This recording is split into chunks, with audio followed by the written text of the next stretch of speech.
Welcome to Lecture 1C. In this lecture, we're going to discuss some of the preferences settings in Photoshop, how to get the best performance out of the program, and an unrelated couple of terms, IP or intellectual property, as well as some basics of design, a really quick overview of graphic design principles and some elements of art. All right, so let's jump through here. In Photoshop, you can access the settings or preferences panel by going to, depending on whether you're on a Windows or a PC, a PC or a Mac, a couple different places.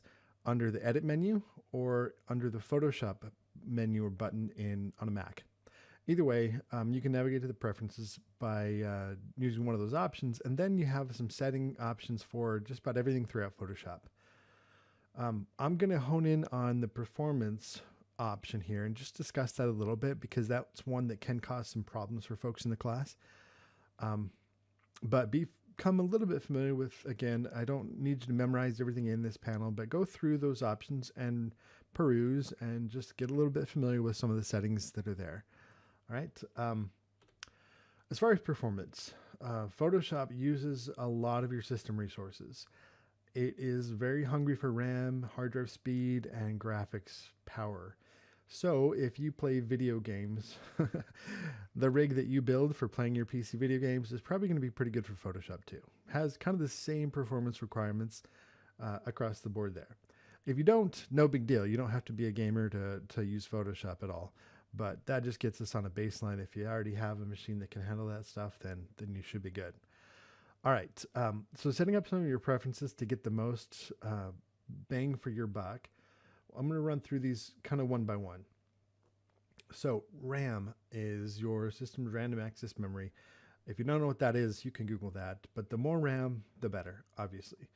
Photoshop's going to default to a certain percentage of your RAM available to use at any given time. Your operating system, other things are going to take away from that. So just to be aware, if your system doesn't have a ton of RAM, it's not going to run as smoothly or as quick as if it has a lot. Likewise, if your system doesn't have a lot of RAM, then you probably shouldn't be running 7 other programs in the background and streaming videos and all that kind of stuff at the same time. It's going to deduct from your performance and you won't be able to open lots of tabs in Photoshop and so on. You can increase the percentage of available RAM to Photoshop with that slider that you see in the image. So take an idea of that.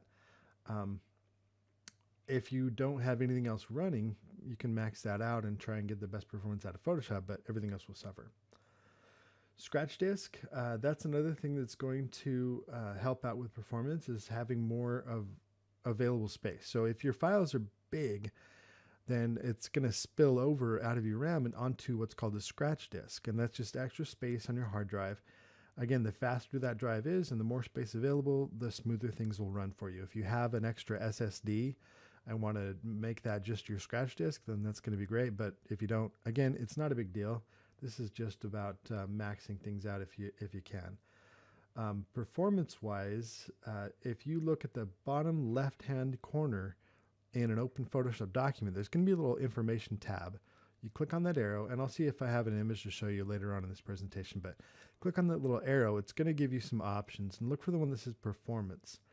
That's going to give you a performance or an efficiency indicator is what it's called. If you keep an eye on that and increase your RAM in just 5% increments, then you'll see performance or efficiency changes there, and you can maximize that and balance it the best way.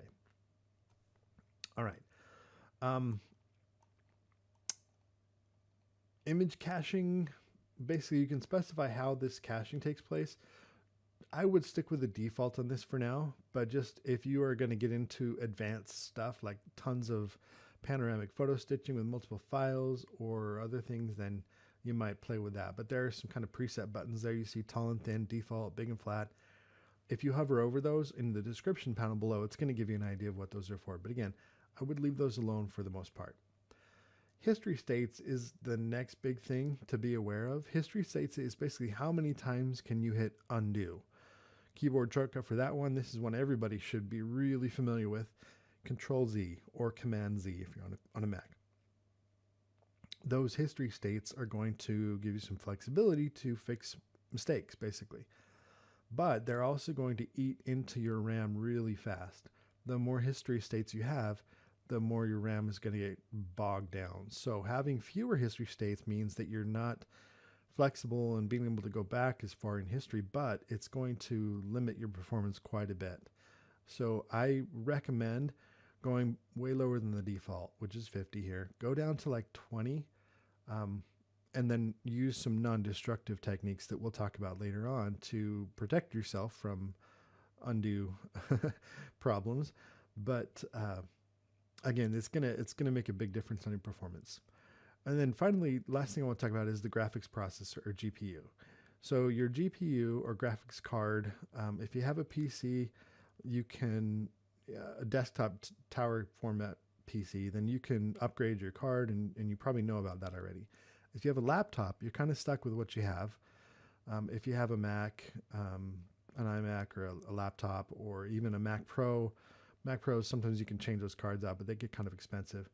Anyways, that's going to give you a big boost in performance as well. The more powerful card you have, the faster and smoother certain things are going to run.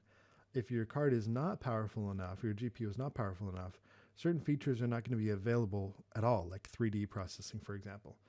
In this class, that won't be so big of an issue. You should be okay. Most computers will be able to run Photoshop just fine, even if it just uses the CPU's graphics processing power and doesn't even have a discrete graphics card. Anyway, again, basic rule of thumb here is if you invest more money into your graphics card, you're going to get better performance. I'm not telling you guys go out and spend a ton of money upgrading your computers for this class. You'll be fine. But just a tip, if you're going to get really into this, these are some things to be aware of. There are builds online if you're really into it and you want to custom build your own rig for performance specs. I actually just did this myself, waiting for components to ship to finish my build, and I'll let you know how that goes. All right, so this slide right here, look at that, memorize it, whatever.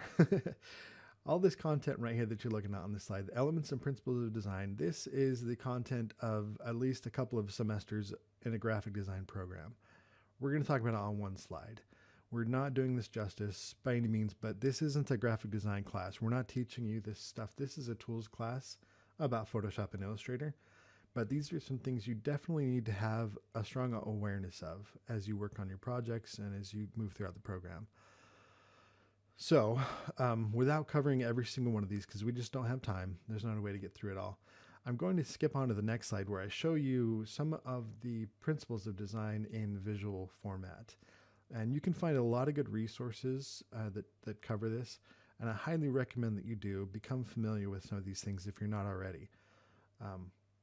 These principles and elements are going to make your design work rise above other things. So just knowing how to use Photoshop or Illustrator isn't going to make you a designer. Just like knowing how to swing a hammer doesn't make you a carpenter. So having an understanding of the tool is important, but knowing how and when and why to use it is also extremely important. And some would say even more important, obviously. So let's jump over here.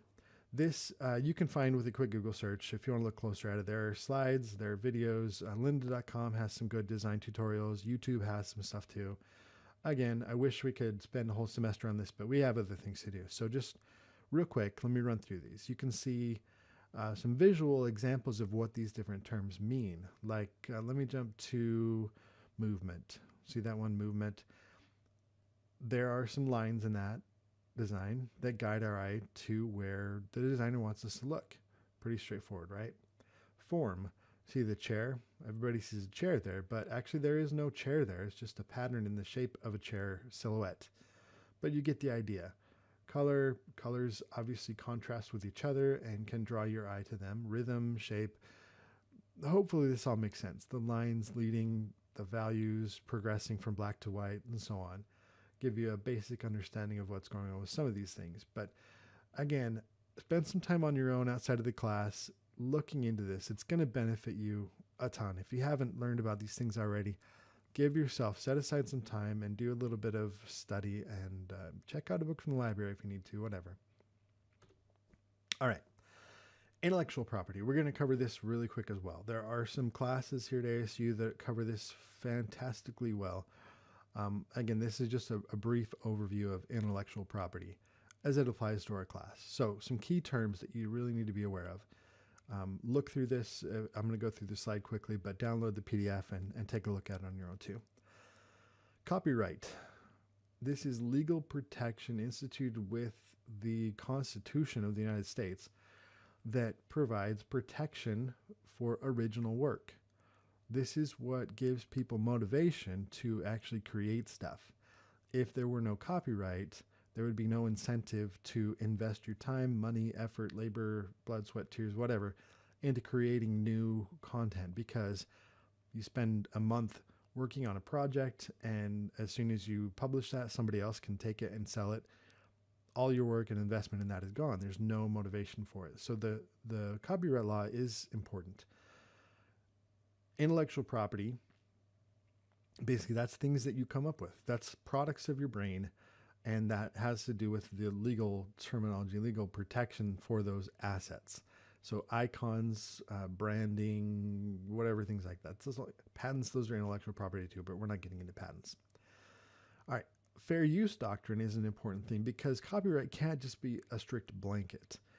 In a class like this, for example, or any other class, you might need to do some reading. You might need to watch a video. If, let's say, you're in a film class and you want to learn about Gone with the Wind, copyrighted work. Technically, your teacher can't show you that video in class without paying licensing fees to do it under copyright law. Fair use doctrine says there are certain situations where it can be used without the copyright holder's permission. A lot of what we'll do in this class is protected under fair use. So if you were to use our project, let's say you do one of your creative projects is a fake branding project for Nike, let's say. That's all copyrighted stuff. You're not going to be able to use that and sell it. But in a classroom environment, you're okay to do that. So just be aware that commercial use is one of the big differentiators between whether it's fair use or if it's copyright infringement. So if you're going to create a project in this class using copyrighted stuff, then just be aware that you can't put that in your portfolio later and get work from that, because then you're benefiting from somebody else's copyrighted assets. So when you go on Google and look for photos to download and things like that, just be aware that that's an issue. Derivative work is another kind of a subcategory of fair use. If something is derivative, then it may or may not qualify for fair use doctrine, because let's say I take a photograph and I publish that photograph, and then one of you finds that photo online, downloads it, and uses it in a project. You know, if you just copy that photo and say, hey, look at this photo that I took, then that's just stealing my photo. That's copyright infringement. If you take that photo and put it into another design and manipulate it and edit it and transform it into something else, then it becomes a derivative work. But that's kind of a slippery slope. There's not really a hard and fast description of what is transformative enough to qualify as fair use. So again, like I said, in this class, if you're doing something for a class project, you're pretty much okay with copyright. You don't have to worry too much about that. If you're going to be using something professionally or commercially, then it becomes a much more important thing to consider or take into account. To get around that, in a certain sense, an organization was started called the Creative Commons. You may have heard of it, Creative Commons or CC. This is a way for content creators to basically give away rights to use their work without having to deal with copyright. So again, back to my example of my photograph, I post that online or I publish it in another form. I could say, I don't care about owning the copyright to this photo. I want people to be able to use it and copy it and transform it and do whatever, or benefit from it or make money off it, because I'm just a good guy and I want to do that. I can assign it a Creative Commons license, and that gives away certain copyright benefits that I would otherwise have. So this is, again, it's a workaround for those who want to give away their stuff. It's all about these different categories. So there are different versions of Creative Commons license, and you can search by these using the advanced search tools on Google or many of the other search engines or photo sharing sites or graphic asset sites. You can search by Creative Commons license type. So you can find things that you can use as long as you give attribution. You say where you got it from or who was the original creator. And as long as you do that, you're okay. You can use as long as it's non-commercial. So you can do whatever you want, as long as you say where you got it from and you're not making money off it. So along those lines, you can read the description there for the rest of those, and you can look up the Creative Commons more information if you want it. So more information about copyright. This is an important thing. It varies depending on what you're doing, and there are a lot of caveats to everything. A lot of times copyright infringement is determined on a case-by-case basis in the court by a judge or a jury. So really all I can tell you is kind of the basics of that and what to watch out for. But copyright, and I'm not a lawyer, I have to give that disclaimer too. This is not legal advice. But basically, copyright is protection for original works of authorship fixed in a tangible medium. If you just come up with an idea, it's not copyrighted unless you write it down and record it somehow. It can be audio recording on a paper, whatever it is. But as soon as you create something and fix that in a tangible medium, it becomes copyrighted. Nothing else is required for you to own the copyright to your work. Now, things that fall under copyright protection are writings, music, books, movies, software, architectural designs, photographs, paintings, whatever. Lots of things fall under copyright protection. And again, it's instant. The moment it's created, you have the copyright. That doesn't mean that you necessarily have copyright's full protections. You have to register your copyright as well. Let me give one quick example about this. So if I'm a photographer, so I use a lot of photo examples. Let's say I take a photograph. As soon as I take that photograph and it saves to my camera's memory card or film or whatever I'm doing, I own the copyright to that, and nobody else can benefit from that or copy it, reproduce it in any way, shape, or form, broadcast it without my permission. So that's an important protection that I have. But if somebody does, let's say that they find that picture on some photo sharing site, on my Instagram account, they copy it and then they reuse it in an ad. They make tons of money off my work without my permission or without compensating me for that photo. That's copyright infringement. Now, I have some benefits under copyright law. I can say, take it down, stop using it. You guys got to pay me for it. And I can even take them to court and get some of the protections, get my money back and whatever. If I had instead also registered that photo with the Copyright Office before I published it, or even after I published it, registering it with the Copyright Office gives me a lot more protection because not only will I get reimbursed for their usage of that, they have to pay penalties, including all my legal fees and some statutory damages. So it's important to register your copyright, but it's also important that you don't rip off people's copyrighted work because the penalties are enormous. If you've ever seen the big scary warnings at the beginning of movies, that's not just to scare you. Those are real laws. So don't rip off people's copyrighted stuff.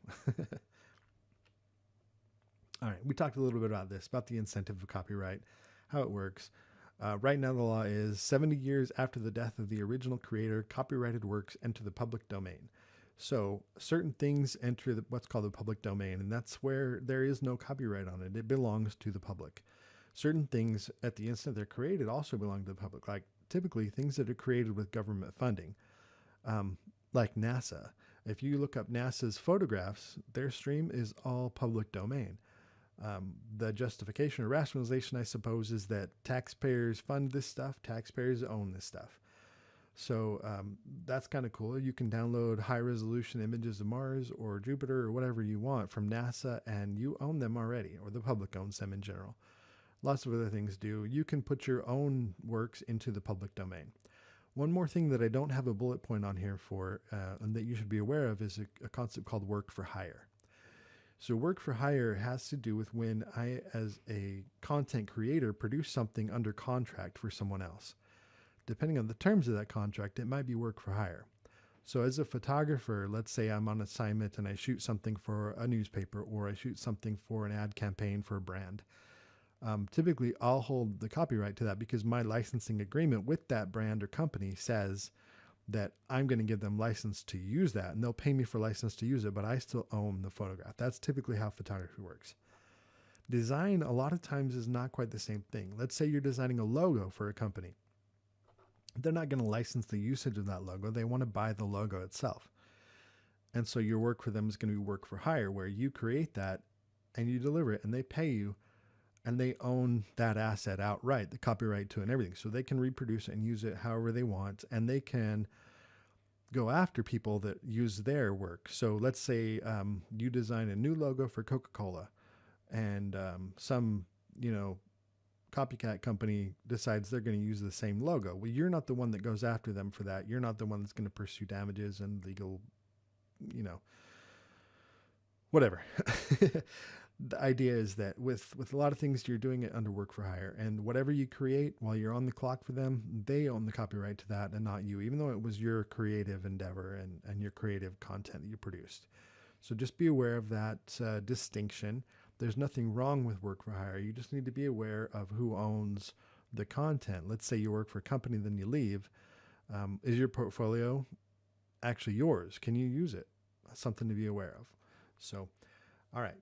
That's it for now. We'll jump into some more content later on that's more specific to Photoshop and not these general terms about graphics. But do be sure that you're spending a little time outside of just watching the lecture to be familiar with these concepts, especially the elements and principles of design and elements of art.